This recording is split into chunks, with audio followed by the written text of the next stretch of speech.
Hey, good Friday afternoon, everybody. The last full day of summer today. Hi there, I'm Chief Meteorologist Jason Boyer in the Skywatch Weather Center in Asheville at News 13. I hope you're having a great afternoon. Let's get you updated on Ophelia, which officially became a tropical storm as of the 2 o'clock advisory by the National Hurricane Center. And here it is, Ophelia, a fairly healthy tropical storm at this point, but notice how loaded on the southwest and west side of the storm it is rather than the east and northeast side. So a lot of that thunderstorm activity is on the left side of the circulation, not so much on the right side. Now, we're going to see this kind of wrap itself up and get a little better organized in the coming hours as it bears down on the coast of North Carolina. So sometime between late tonight and very early tomorrow morning, probably making a landfall. Now, it's moving a little faster today at north-northwesterly course at 12 miles per hour, packing maximum sustained winds of 60 miles per hour. So there's your criteria for a tropical storm, and thus Ophelia will continue to be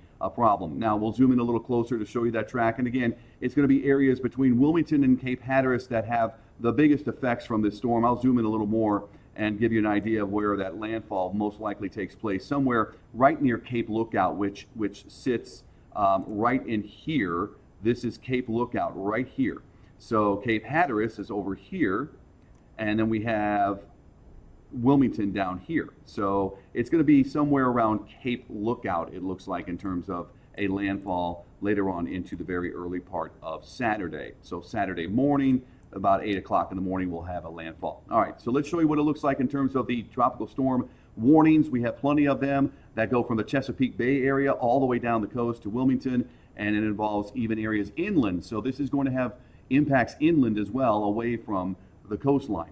Now we have the storm surge to talk about too. 1 to 3 feet for our neighbors down in Myrtle Beach, lining up there to Wilmington. That's the blue shaded area. 1 to 3 feet storm surge expected there. We can see a surge of 2 to 4 feet, and that's going to be mostly, again, areas from Wilmington north and eastward to Norfolk. So that gives you an idea. Even the Chesapeake Bay area could see a storm surge of 2 to 4 feet. That's going to inundate some areas and push those rivers back up stream. The Pamlico River usually is one of those that goes backwards in the situation where we have the system coming in from the south and southeast. That wind will push some of the water back up the river there, and we'll have more extensive flooding in that area of eastern North Carolina. There are the wind speeds. We could see winds again reach easily 55, 60 miles per hour in terms of some of the wind gusts. It looks like the worst of the weather is going to be very early Saturday for much of eastern North Carolina, and then as we go into late Saturday and early Sunday, much improved, as the winds will stay gusty on the Outer Banks, but the winds will start to relax. As you notice, the storm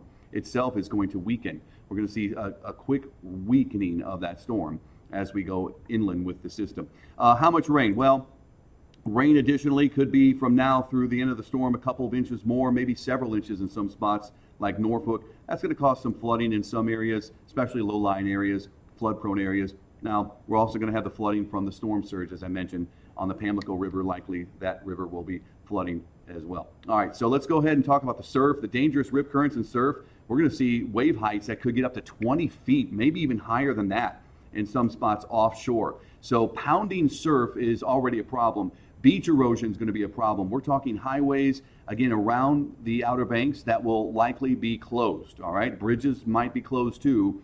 When the wind speeds get to a certain strength, they will close bridges down in that area.